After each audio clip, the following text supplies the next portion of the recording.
वंदे मातरम कक्षा 10 में सामाजिक विज्ञान के अंतर्गत पाठ 6 में खनिज आधारित उद्योगों के बारे में विस्तार से समझने का प्रयास करते हैं। खनिज आधारित उद्योग वे उद्योग जो खनिज व धातुओं को कच्चे माल के रूप में प्रयोग करते हैं खनिज आधारित उद्योग कहलाते हैं। आप इस वर्ग में आने वाले कुछ उद्योगों के नाम भी बता सकते हो क्या? विचार करो और बताने का प्रयास करें। लोहा तथा इस्पात उद्योग। लोहा तथा इस्पात उद्योग एक आधारभूत उद्योग है, क्योंकि अन्य सभी भारी, हल्के और मध्यम उद्योग इनसे बनी मशीनरी पर निर्भर है। विभिन्न प्रकार के इंजीनियरिंग सामान, निर्माण सामग्री, रक्षा, चिकित्सा, टेलीफोन, वैज्ञानिक उपकरण और विभिन्न प्रकार की उपभोक्ता वस्तुओं के निर्माण के लिए इस्पात की आवश्यकता है।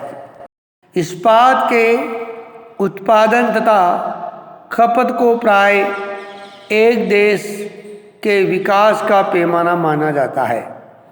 लोहा तथा इस्पात एक भारी उद्योग है, क्योंकि इसमें प्रयुक्त कच्चा तथा तैयार माल दोनों ही भारी और स्थूल होते हैं और इसके लिए अधिक परिवहन लागत की आवश्यकता होती है।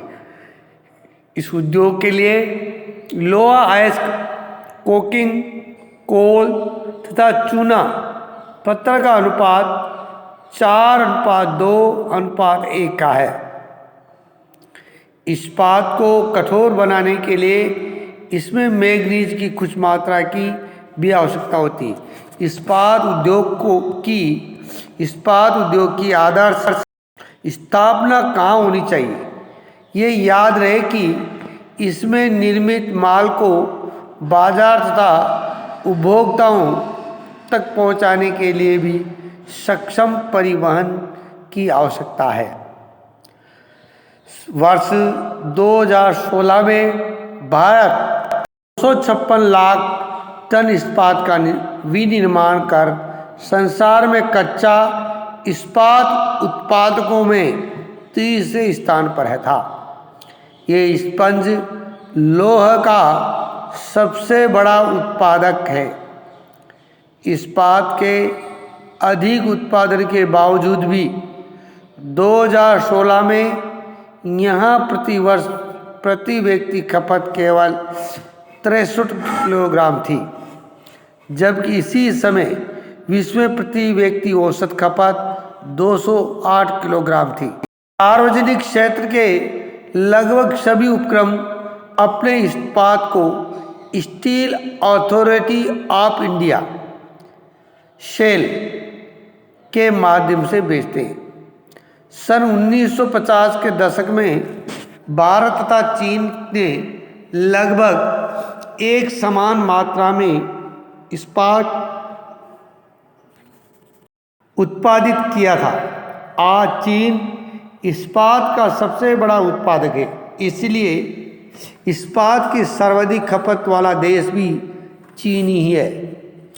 भारत में छोटा नागपुर की पठारी क्षेत्र में अधिकांश लोहा तथा इस्पात उद्योग संकेंद्रित है। इस प्रदेश में इस उद्योग के विकास के लिए अधिक अनुकूल सापेक्षिक परिस्थितियां हैं। इनमें लोहा अयस्क की कम लागत, उच्च कोटि के कच्चे माल की निकटता, सस्ते श्रमिक और स्थानीय बाजार में इनके मांग की विशाल संभाव्यता सम्मिलित है। यद्यपि भारत संसार का एक महत्वपूर्ण लोह इस्पात उत्पादक देश है, तथापि हम इनके पूर्ण संभाव्य का विकास नहीं कर पाए।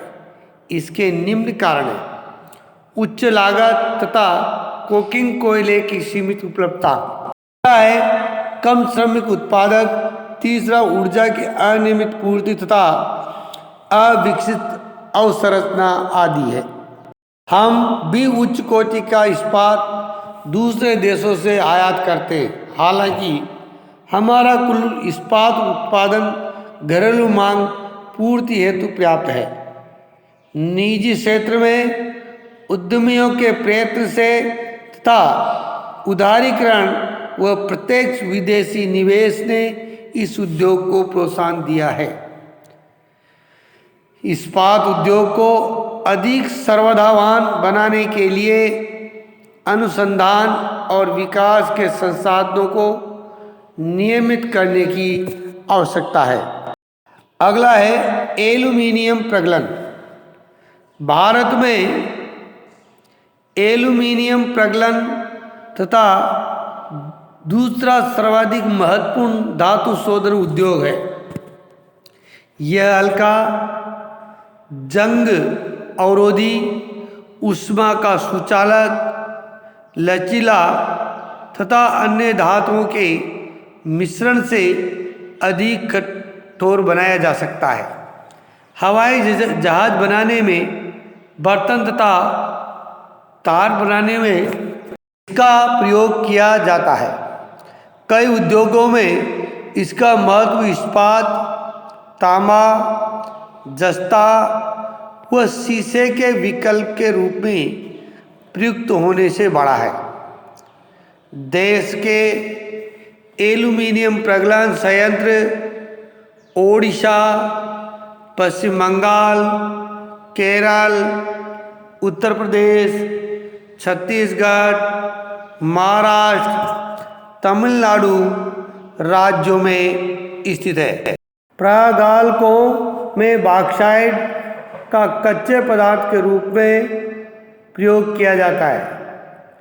जैसा कि आप अपनी चार्ट पुस्तक में बना हुआ चार्ट है, उसको एल्यूमीनियम निर्माण प्रक्रिया दर्शाई गई है, उसको आप देख सकते हो।